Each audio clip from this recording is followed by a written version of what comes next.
PTCI to the regular meeting of the Guymon City Council, July 27th, 2017. At this time, I'd like to invite Pastor Tito Espinoza to come up to the lectern and do our invocation.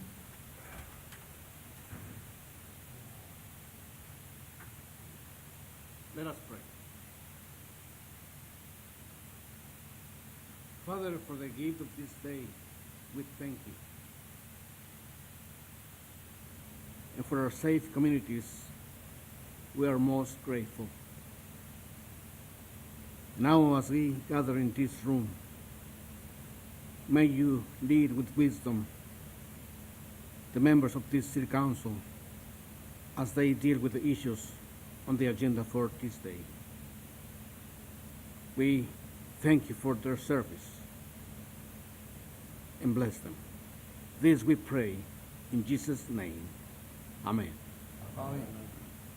Swagger, would you lead us in prayer? I pledge allegiance to the flag of the United States of America and to the republic for which it stands, one nation, under God, indivisible, with liberty and justice for all.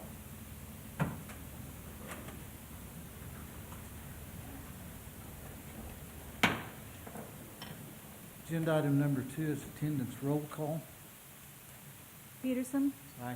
Swager, Here. Alvidrez, Here. Crone, Here. Livengood, Here. Hawkins, Mr. Petty, Mr. Mitchell. Here.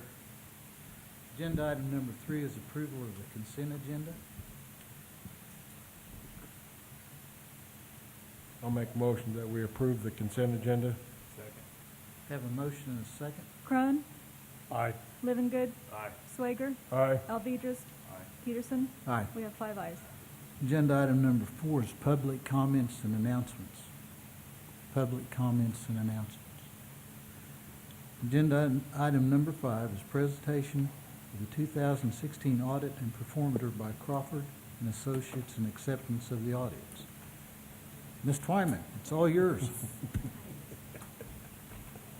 Here, meeting with you all again. Good to see we have a new one. Very good, very good. Okay. Annual thing, you have an audit every year, and this year, as in past years, your audit opinion that an auditor gave over your financial statements was clean. That means basically that what's in this book, all these numbers, you can rely on. You can have some confidence that what's being presented to you is materially correct.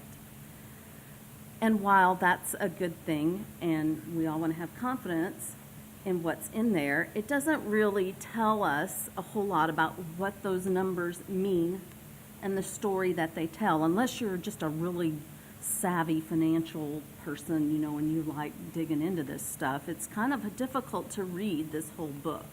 So what we do as a guide, as a help, as an aid to you in your decision-making responsibilities, is we give you kind of like a financial grade, if you will.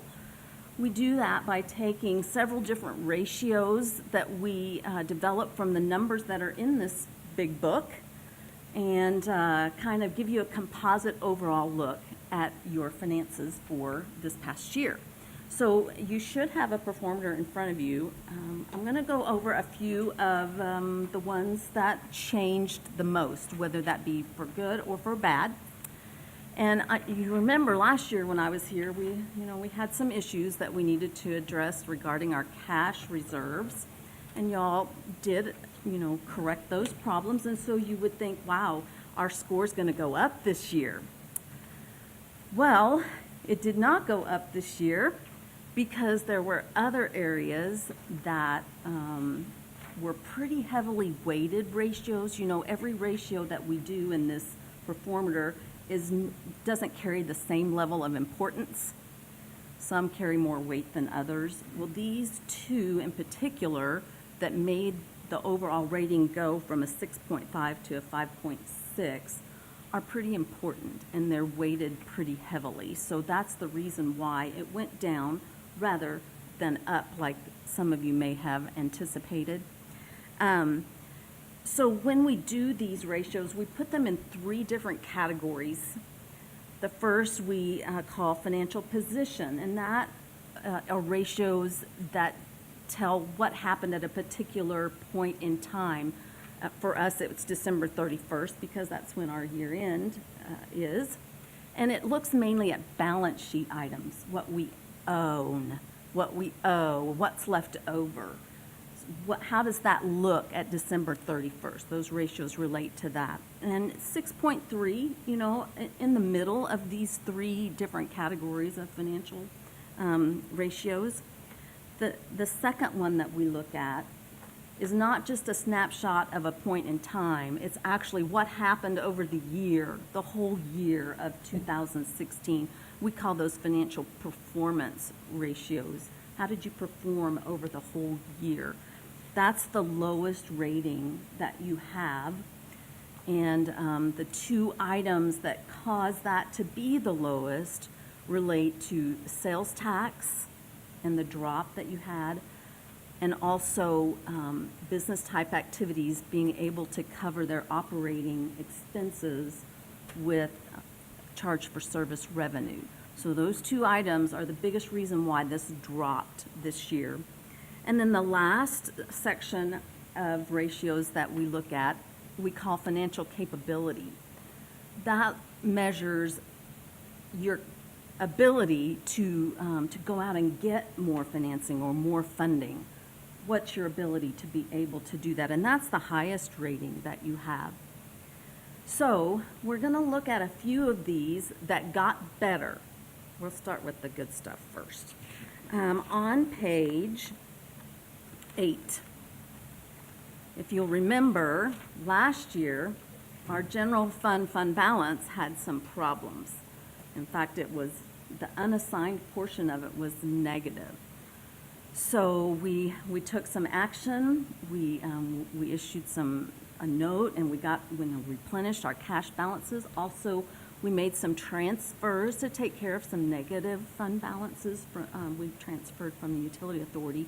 So our general fund went from a negative 10% of annual revenues to now we're up to 26%. And that's a very good ratio. In fact, we consider 30% to be really excellent. So that one increased quite a bit. That helped your rating. Another good one that also relates to the replenishment of cash that we did is on page 12.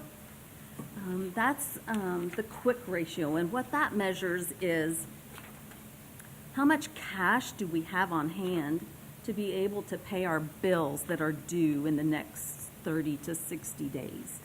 And we like that to be at about 1-to-1. That's, a good place to be. Last year we were a little bit beneath that because our cash reserves were, depleted. But now that's back up to 1.36. So that's a good place to be where you're not worrying about, do we have enough cash in the bank to pay our bills? Now, some that are not so good. Turn to page 16.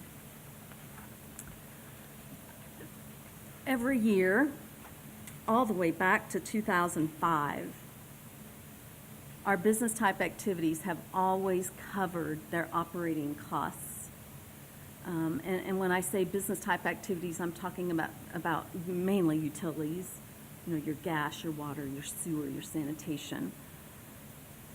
And we call them business type activities because they're supposed to be operated kind of like a business, where you want to set your rates and bring in revenue to cover your expenses. Well, this is the first year in a long time that I can remember that we haven't covered our costs with our revenue.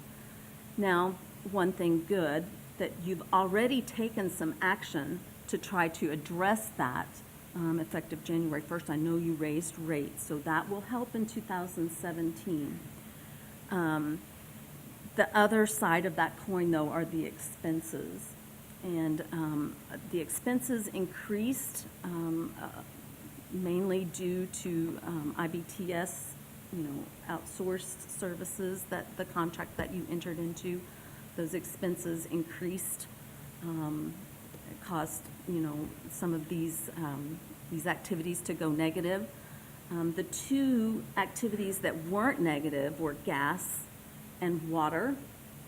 However, sewer and sanitation more than ate up what water and gas provided. In fact, sewer was almost $2 million in the negative. So there's some work maybe that can be done there because it's important to cover the expenses that you incur for your utilities. Another item that I know you all are aware of is on page 18. Obviously, the major source of revenue for government, for the general fund, is sales taxes. And so when sales taxes drop 6%, that doesn't sound like a lot, but that's about $400,000 that, that hits your general fund budget. And I know what you're saying, well, how do we fix that? And you're right, it's hard to fix and turn around a sales tax. You can't just go out and grab some businesses and bring them in and let's, have a lot of retail. It takes time.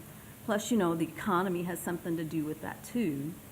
So, but yet it's important that when we see these, decreases in sales tax, that we try to adjust in other areas. Cut expenses, maybe raise some other revenues as well. So those are the two that were the main cause for the decrease in your performer this year. That's pretty much the gist of it. You want to go over page 20? Page 20. I think you made a good observation there about Okay. Guymon versus other communities. Yes, and when talking about when your sales taxes is down, it's nice to be able to have some revenue that you can control, like utilities. Guymon is fortunate in that they have a gas utility. Most communities only have water and sewer and maybe sanitation. And gas, produces a lot of revenue. And a lot of net revenue even. So it's fortunate that you have control of about 47%. In most Oklahoma communities, they only control about 1/3 of their revenues. So you're fortunate that you have that ability to increase rates if needed to help cover additional expenses that come up. Good. Any other questions or things that you noticed that you want to go over? Okay. Any questions? I do. I have a question. You mentioned on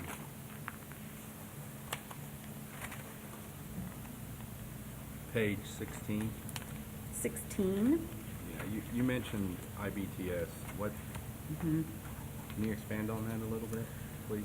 Well, and I don't know why the utility authority is, getting the brunt of the expenses here, because it looks like the general fund, when they allocated that big contract over the two funds, it seems like the utility authority got a bigger share maybe than what their old expenses were, but it's got to go somewhere, and the general fund seems to be on point. It's the utility authority, I think, that got the lion's share of the increase in those expenses. And I don't know how that was allocated, so I don't know how to answer that question because I wasn't here when that was done. I think I've been told it was based on, the expenses that they had before IBTS came in. Well, So- and there are also some catch-up because we recognize that we had deficits and the council has adjusted utility rates to help catch up with that problem. We also had an increase in our contract with Severn Trent for our wastewater treatment plant. Their contract went up not significantly, but that contract increased as well For 17, for 17. Yeah. So yeah. there are some other factors there as well.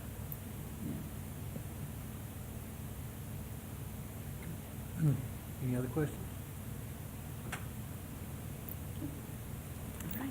Thank you. Drive Thank you. safe. Thank you.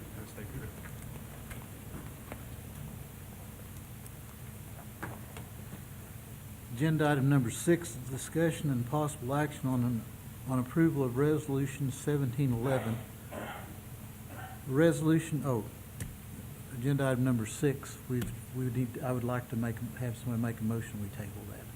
The school is going to have their bond election in October, which would be the next available date for us, so we don't want to step on their toes. I'll make a motion that we table item number 6. I'll second it. Have a motion and a second. Alvedras, You can't have them both on there? We could, but it's not probably a very good idea. The school board doesn't really want it, and I don't, No, we're going to be asking for 2 raises. Well, I think one point would be is that you're looking at 2 different issues that confuses the ballot, because one has to do with ad valorem taxes, the other has to do with hotel motel tax. And there are 2 different animals, and I think to put them on the same ballot, I think the school board would be concerned just for the reverse reason. So I think it's better to have those independently placed on a ballot. Our next available date for our election would be in February of next year. Aye. Livengood, Aye. Swager, Aye. Crone, Aye. Peterson. Aye. We have 5 ayes. Agenda item number 7 is discussion and possible action on approval of ordinance number 821, an ordinance amending section 12-603 of the Guymon Code of Ordinances to permit replacement of non-conforming freestanding mobile homes, providing for severability and declaring an emergency. Mr. Clapsaddle. Good evening, Mayor and Council. What this ordinance seeks to do is we have had several requests that people come into our office and in areas that have a mixture of single-family homes and mobile homes that are zoned R1. They want to remove their mobile home and place another one on it. Our answer has had to be no to that because mobile homes are not a permitted use in R1 or R2. So we got to thinking, what's a better policy option than that? And we believe that the better option is to allow that person to remove that mobile home and place a newer mobile home on the lot that allows him to upgrade the area, upgrade his lot without, if he is not able to afford to put a single-family home or a modular unit on it. So what we would do, and we've had one test case on this, somebody came in, they wanted to remove it. We went out, we drove the block. There were 5 mobile homes, there were 5 single-family homes, and we told that individual that upon adoption of this ordinance, we would allow him to replace the mobile home because it was 50% or more mobile home. It would have to be a unit that was no more than 10 years old. It would have to be a unit that would be able to sit on the lot and meet the standards of the R1 district. It met all of this criteria. So we think it's a good way to provide housing. We have a housing shortage. We think this is a way that we can provide housing. It's a way to upgrade mixed areas that have mobile homes and single-family homes and allow people to upgrade their property. So we think it's a good piece of policy, and we would respectfully ask for your approval. I'd be happy to answer any questions that you might have. Any questions, discussion, motion?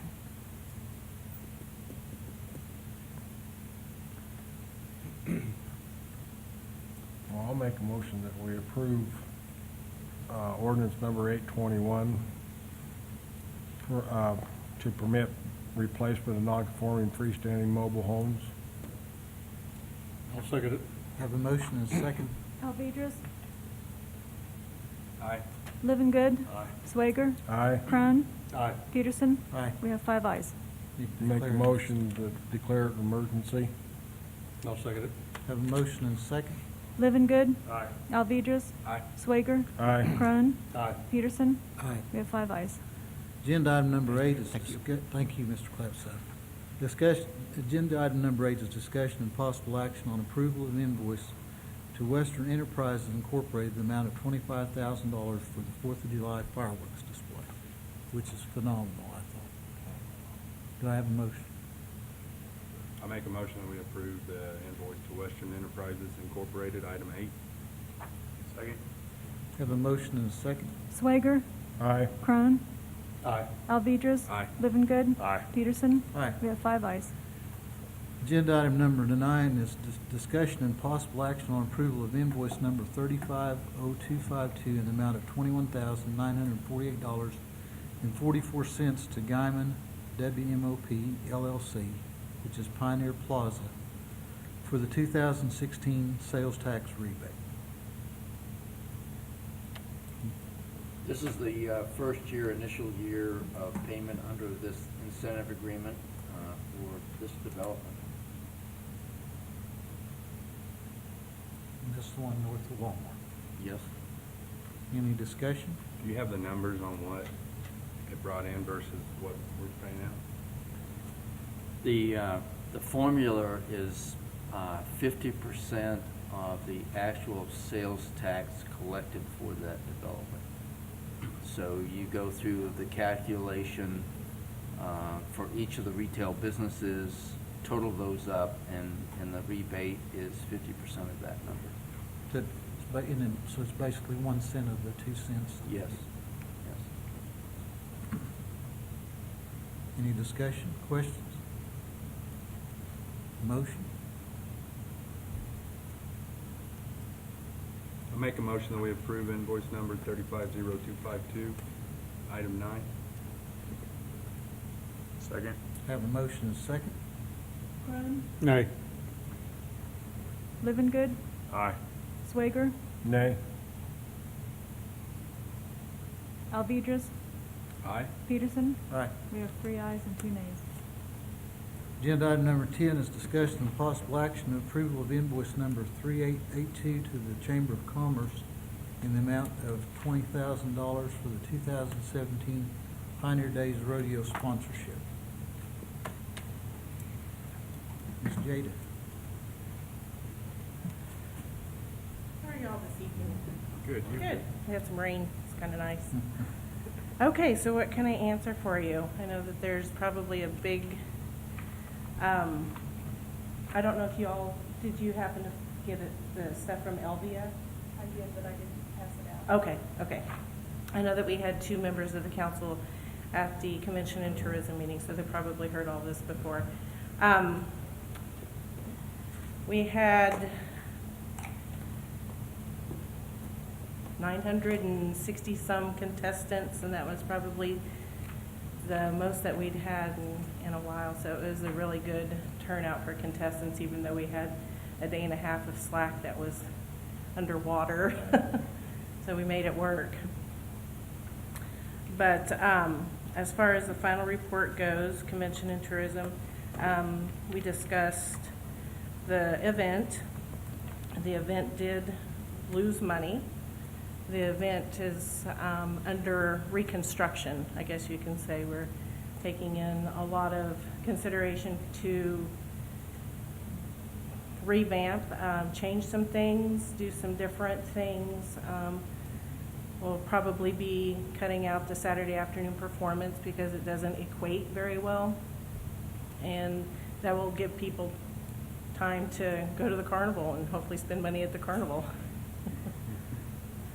And the mercantile, we have the mercantile as well. But anyway, in that packet that Elvia had, it had all the copies of the invoices, and I had a little spreadsheet in there about where the where the money was spent for advertising, and it requested as a final report, a breakout of hotel rooms that were paid for, since that does come from that fund. So I don't know if you can see it, if you want me to pass it around, I don't know. We used we used 4 different hotels, and some of the hotels do a sponsorship trade, so some of them do more than others, and it just kind of depends on the rate that they charge on how much that they trade in sponsorship. So some of them do more than others, obviously. We had Super 8 that donated all 19 nights. And there's, let's see, Ambassador traded 5 nights. Holiday Inn Express traded 5 nights, and America's Best Value, which is now something else. I don't know what it is now. Anyway, they traded 4 nights. So we did purchase some nights. We get rooms for contractors and for people that are out there doing all the work with the event. So they come in and stay with us during that week. We do. Is OPSU not affiliated with that at all, as far as the concessions go? Well, depends on what you mean. We have volunteers from OPSU, football and volleyball mainly, come over and volunteer to help serve in that capacity, doing whatever we ask. Sometimes it's really nice to have young arms and legs in there, so. Do you think the price point on the tickets is a little too high, or do you think the price point's okay? Compared to other events, we're actually a little below. Now, there has been talk to increase ticket prices, but that's not going to happen. I don't think that we can support that. I think that would turn people away. And we want people to come and enjoy the rodeo, so it would not be beneficial, in my opinion. Mine too, because I went a couple times and there was a lot of empty seats. So that's why I was asking that. Yeah, and we do a special flash sale, I guess you could say, where we try to sell them at an even more discounted rate, because you can buy them cheaper before the event, or you can buy them at the gate for more, so it's kind of drive the pre-ticket sales. Excuse me. And we do a flash sale and try to sell them even cheaper. So the pre-sale ticket of $15 is actually sold for $12 during that 2-hour time span. This is a PRCA event, Yes, right? sir. That's- So you're saying you were you were rethinking Saturday afternoon? Yes. They wouldn't do an event within the event to bring in a bull event on a Saturday afternoon? Pertaining to the gentleman that was trying to get, they're putting on the shows. It is possible, but part of the reason that they're 2 separate events is... Logistical mess. Yes. I mean, because you'd have to have more animals in order to allow that to happen, because you'd have only bull riders. So that would mean that you'd have to have more, it depends on how many entries and that kind of stuff, how many bull riders that you could allow to ride. Okay. And to keep those animals separate, I don't think I'd want to mess with that contractor to do that. And I wouldn't want to mess with those animals, they're pretty big. They're scary, but we're working on fundraisers, we're working on things. We've kind of gotten to the point where it was rodeo versus Pioneer Days. It's not that way. Pioneer Days is a quality of life event for our community, for our region. And we have to get back to thinking like that, and I think we're on the right track. I think we have a lot of people that, once you get in it and you're involved in it, it gets very easy to get very excited about what you're doing for that one thing and forget about the total scope of the project. So we're really reining everyone back in, doing some real hard look at things that we do and why we do them and how can we change them to make them better. And it's just like any other business. You gotta pay for yourself, but that's the track that we're on. So We probably need to look into repainting the box seats. yes, there's a lot of upkeep with the arena, not just paint, but just That things could possibly be volunteer work if the city put the paint, right? If there's those fresh paint days, if we could get paint, we could probably do a lot of that kind of stuff. There's numbers that need to be painted. There's, the bucking chutes are tremendously expensive, so when they get broken, they need to be repaired. Rodeo isn't a cheap sport. It's kind of expensive, so we appreciate all the sponsors and all the volunteers, because I tell you what, there's a lot of people down there running around. There's a lot of things that are happening, so it's a great event. It's a great time for everybody to celebrate our community. Does the chamber get a set amount from the carnival, No, it's a percentage of their sales. percentage of sales?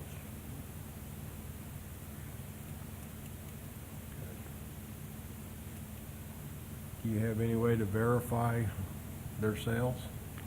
Unfortunately, they leave town while I'm still packing up the arena, and I don't. I have to follow what they present to us through payment. The carnival you've had, it's been a long-term, you've been a long-term client or whatever. Pride of Texas shows, yes. For what that's worth. Any other questions? When you say making changes, what other changes are you talking about? I mean, obviously the Saturday event, but I mean, change can be talked about, but if nothing happens, I mean. so Right, what are we really yeah. doing about it? Well, we hope that the Saturday afternoon performance will save about $20,000, $25,000, so that's a big change for us. Okay. There's also, we don't want to touch the added money too much if we can. It's something that we'd like to keep in place, but it's definitely on the negotiation table if we have to. But there's also stuff like, do we really have to buy all that stuff for the concession stand? Do we really have to buy all that stuff for the winners? I mean, they're getting the check. Yeah. Do we have to give them belted conchos and we're taking a look at everything, every item on our budget list, and what is it that we really necessarily, what can we live without and what can we not? The video scoreboard is also being looked at, so it's not, nobody's exempt. Rodeo Queen is being looked at. What is it? What that's on this piece of paper that says that we have to spend that money and why? If it's legitimate, then we do. If we have to fix the toilet, we got to fix the toilet. Is the video scoreboard not sponsored already? Yes. Yeah, it is. But could we get a cheaper one? Could we get, Well, if it's sponsored, I would stick with that. right. And it's not saying that we're taking any of this lightly. It's all, what can we do? And visiting with our sponsors is a huge part of that because, we need everybody. We need the community support. If you charge the contestants their meals, how would that increase your revenues? If they had to go to the concession stand and pay for it instead of the hospitality tent? There's not a whole lot of contestants that go in there. There's a lot of sponsors. So I would say that if we charge for meals, we probably wouldn't even have a hospitality if that's what we were going to do. We would just completely put that to the side and consider that something that we used to do. Unless you could get it sponsored. Yeah, and if it's completely donated, then yeah, but most of the items that we use for hospitality are donated, other than the cleaning items and that kind of stuff, so. Any other questions? Have a motion? I make a motion that we approve the invoice number 3882, item 10. I'll second. Have a motion and a second. Crone, Aye. Living Good, Aye. Alvedras. Aye. Swager, Aye. Peterson. Aye. We have 5 ayes. Thank you. Thank you, Thank you. gentlemen. Thanks, Chair. And lady. Don't want to forget Sally. Thanks for the presentation. Agenda item number 11 is discussion and possible action on approval of the AHIP rebate to Lance Wendell Development in the amount of $24,000. Mr. Mitchell? Yes, I believe this is the final 2 units in this development, so the project's complete. Our program is complete. As I mentioned to you, I think in the last meeting, I have asked Finance to transfer a portion of those dollars back into the general fund reserve. So I think we have maybe $12,000, $14,000 left in that fund. But I think at this point, it might be a good idea to kind of reevaluate the program. I think there is some value in providing the incentive. There are several communities around the state of Oklahoma that provide incentives, and maybe we just need to rethink how those incentives are provided and how the program's designed. But if you look at it on its face, I guess you would say that it was successful because you got 30 houses built in Guymon that you might not have had otherwise. And we do have a housing shortage. We have maybe, we need a developer to build maybe 80 to 100 houses here. And given what may be on the horizon, hopefully we can encourage that development here over the next year or two. So this project, I think, is completed. I heard the other day that there might be 1 or maybe 2 of those houses coming back on the market, which is the normal course of real estate. So I think the program worked. They come back on the market, though. No, it's just, no, it's a one-time, one-time One and program. done. One and done. One and done, right. Any questions, discussion? Have a motion? I'd like to make a motion that we approve the AHIP rebate to Lance Wendell Development in the amount of $24,000. Second. I have a motion and a second. Crone, Nay. Swager, Aye. Alvedras, Aye.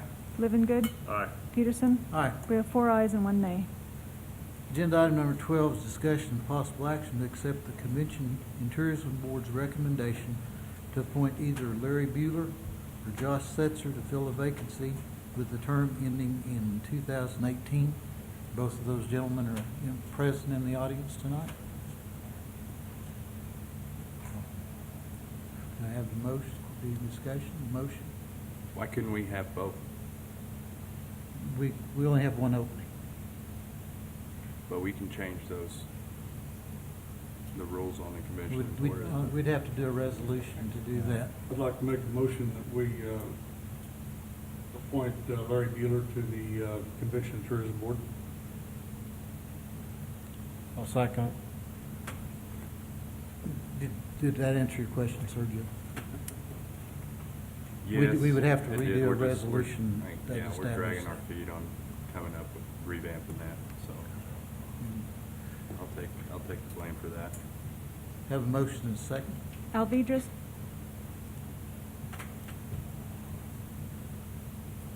You have to fill a vacancy.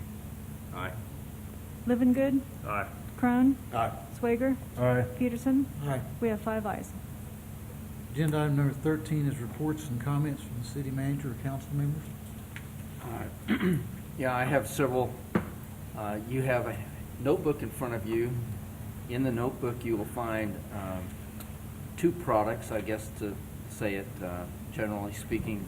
First is a draft sign ordinance that we've been working on for the last 30 days, 45 days. we would ask for you to review that draft ordinance, provide us with your comments, questions, suggestions between now and our next council meeting, and then we'll proceed with having some public meetings and a public hearing that we've scheduled for the 31st of August. It is, I think, a great place to start. It gives us a good foundation. In addition to the draft ordinance, we also provided you with some examples of signs around the community that would meet the conditions of this ordinance and some that would not. We thought that doing a little pictorial survey of the community would help you as you read through the ordinance.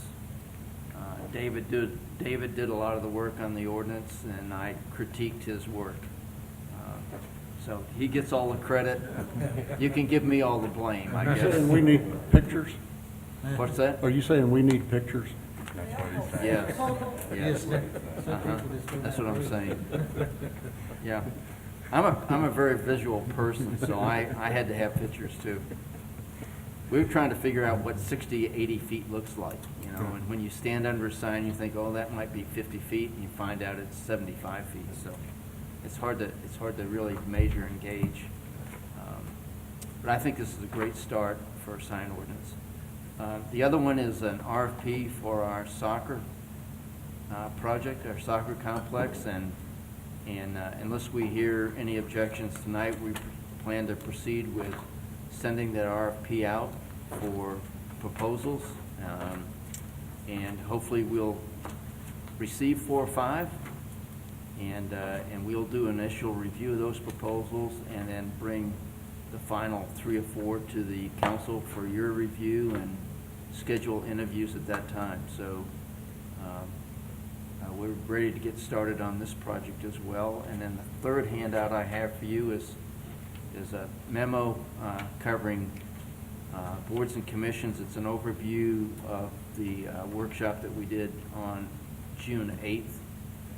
And once you read through that material, then I think we'll be ready to start slicing and dicing, so to speak, figuring out which boards and commissions we are happy with, which ones we're not, which ones we want to maybe restructure, and maybe some that we want to eliminate. So if you'll read through that material, and you'll start through that process.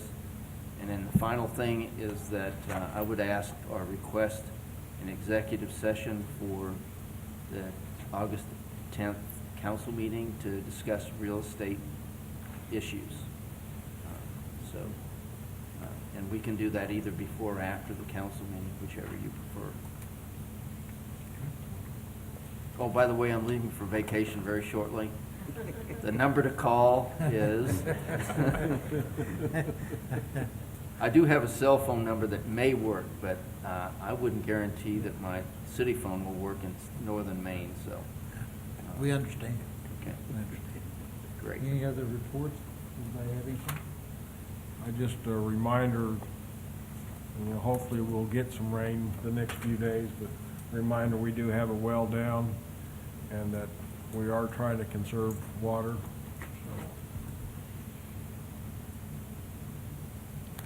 It's kind of a comment I received, and it's not, and don't take this in any way as a formal announcement for the people, because I'm not here to speak for them. But I had a phone call this morning from Public Service of Oklahoma, their corporate lady that does their news media and all that stuff.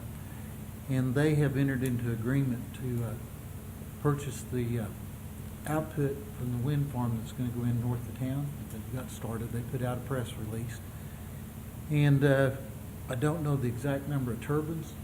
It's going to produce something like 600 megawatts of power. They're going to invest $4.5 billion in it. All of it's going to go into their green energy program for their Tulsa area. The most outstanding part of our conversation that really excited me at the end of it was Tiffany said, and in addition to that, PSO is going to buy the assets. They're going to buy the turbines, so they'll own them and operate them and do the whole thing. They're probably going to have 40 to 50 full-time employees once it's complete. But in her terminology, it'll be the largest wind farm in the United States when it's done. So that'll be a benefit for our school districts, so, and other things. So I just wanted to share that. They will do an official announcement and do some things later on. So that's kind of good news. That's great news. So, anybody else?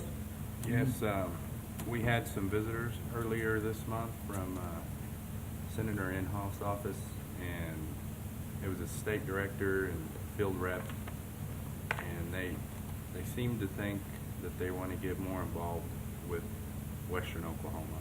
So hopefully they come down here more often. Doesn't matter whose office, just so we can be heard.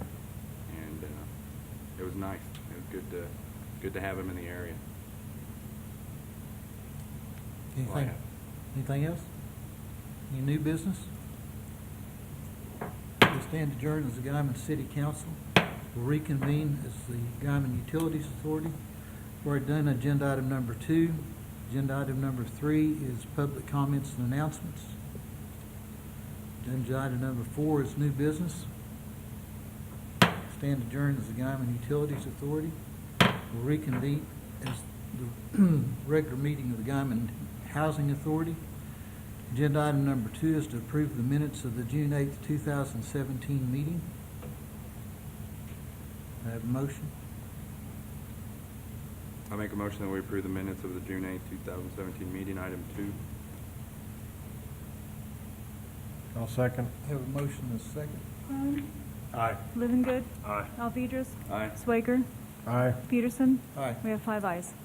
Agenda item number 3 is discussion and possible action on approval of the AHIP rebate to Lance Wendell Development in the amount of $24,000.